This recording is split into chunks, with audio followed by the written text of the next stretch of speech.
like a threatening Nazi. That's not very threatening. Look stern. That's not stern.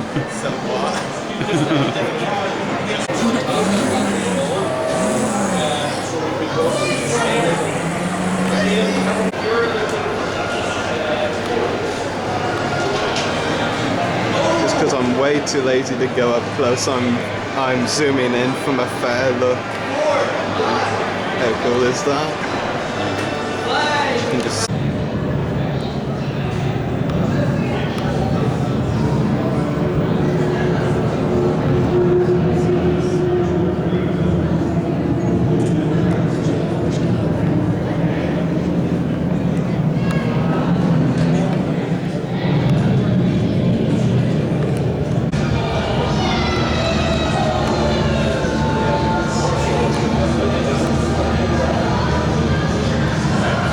Dad, you ended up on video. You're on fault for walking right across the camera.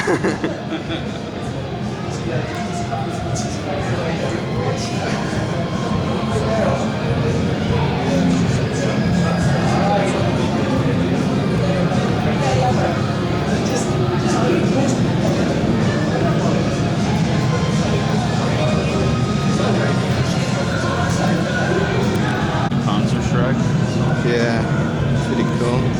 Oh, come on, I want to zoom in.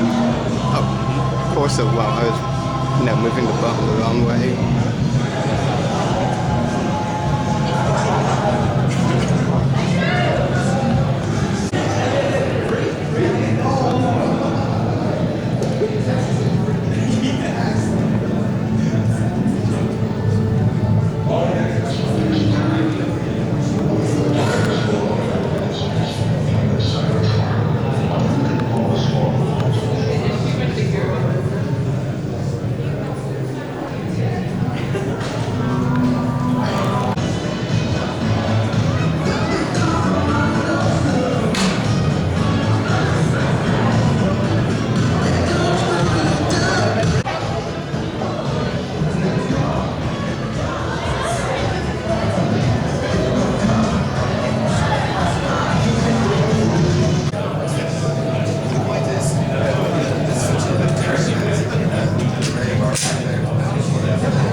Yes, I'm being such a rebel and I know it.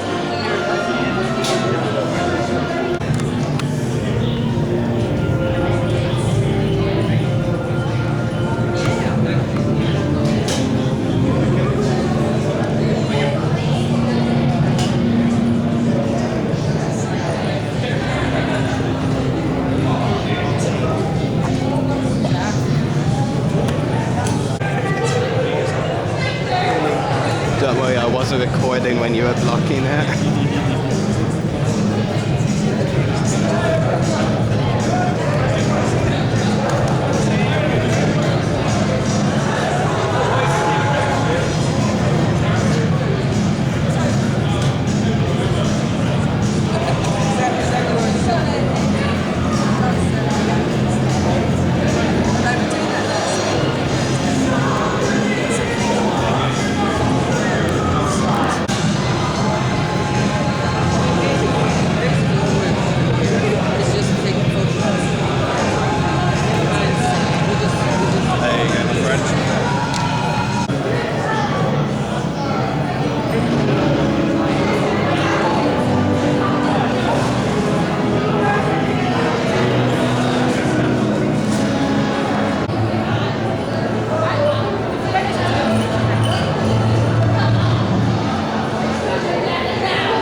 Turns out I don't need my glasses after all. I will at celebration though. I've already been told off for walking in front of his video camera twice. I didn't tell you off, I just said it was amusing. It's your tone of voice, Rory. Dad, you're walking in front of the camera. Well, that was the first time, that was different. Will I tell Paul what you want? No, it's okay. Videoing the parting of cash. Yeah, I have to video everything today. It's an obsession taking videos at conventions now. We've got some of the new planet sets as well.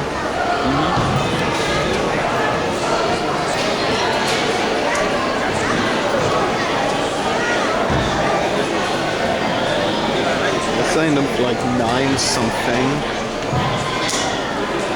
I think.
Christopher William Rankin, is that right? That's me.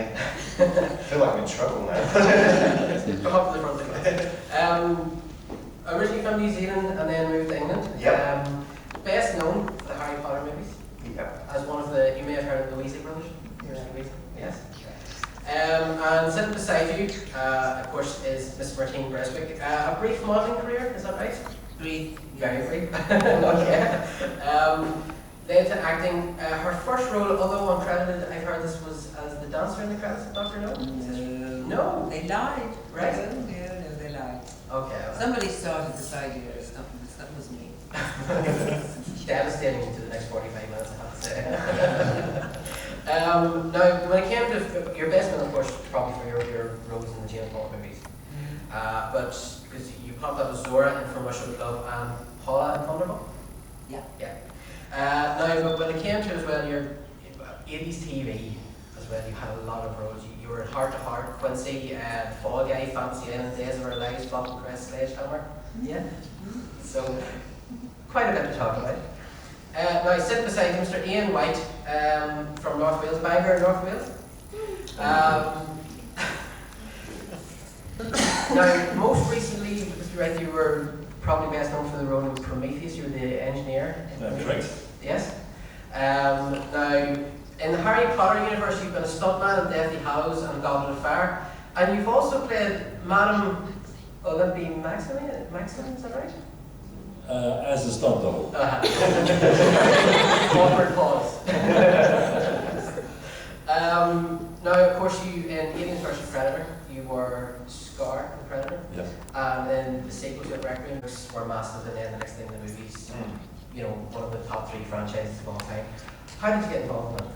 Through sheer luck, Okay. basically. I was 16, and I did a lot of underground stuff, a lot of sort of local youth theatre stuff, and acting at school. My school was did spend a lot of time and a lot of money doing really good shows, and I always kind of, I think as a kid I always wanted to be an actor. Once I grew out of wanting to be a train driver, I wanted to be an actor, basically. And, you know, was fully planning on going to drama school and, you know, never working as an actor and just kind of, you know, serving in McDonald's for the rest of my life. But, yeah, when I was 16, there was this thing on the TV saying that if you want to be, they're making these films out of Harry Potter and they're looking for kids who haven't done anything before. They want kind of real actors, real people rather than stage school kids. So here's an address, send off a photo and a letter and say who you'd like to play and why. And I'm thinking, sorry, a mate of mine rang me up and went, well, I'm going to write in, I think, why don't you do it as well? He was a couple of years younger than me, and ginger as well. He said, well, I'm going to go for a role. Why don't you go for person? I suppose I could really, because I was 16, I was a prefect, a ginger hair. I was like, well, why not? And they said, if you don't hear anything in 2 weeks from them, then forget you've ever done it, and tough luck, bad luck next time, kind of thing. And this was April 2000, and they rang me back in August and said, can you come in tomorrow? Here's a bit of paper with some lines, learn them, and we'll see you tomorrow afternoon. So I did that, and then it started, I think, 5 or 6 days later. Just sort of right straight in at the deep end. It was terrifying. It took me about, I don't know, it's taken me about 10 years to work out what the hell was going on, to be honest. It's weird.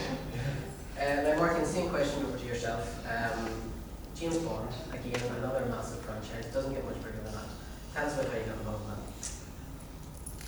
Actually, I went up for Doctor No, and when I went in, I think I'd met Terence Young socially through a very dear friend of mine. So when I went in to see him, he said, you don't have enough. He said, go and get some experience, because I'd just been modelling and I've done only one film. And he said, go and get some experience. And he said, because I have an idea for you. I want to use you in my next one. Sure enough, From Russia with Love came in, and you're going to be my gypsy girl. So that's how it all started. And it's interesting because he's one of my favorite directors, because I love him. I loved him. He was just one of, he was like James, he was the real James Bond. And he was mischievous, and he was elegant and wonderful, and I was very lucky, it's luck, to have him as my first director. So that's how it all began. Luck. Ian, again, same question to yourself. Aliens and Predator, you're part of both those universes now. Tell us, how did you get into it? Actors are often quoted as saying, I was in the right place at the right time, or the phone just rang. And quite simply, that was how it happened. The phone rang, it was Suzanne Smith who was casting for Alien vs Predator. She said, listen, we're looking for somebody 7 feet tall, fit and healthy and up for anything. Are you interested in auditioning for the part? So I said, yes, of course I am. So I went down to London 2 days later. This was 2003, it was the hottest day of the year in August, about 36 degrees in the shade. And a time was studio in near King's Cross.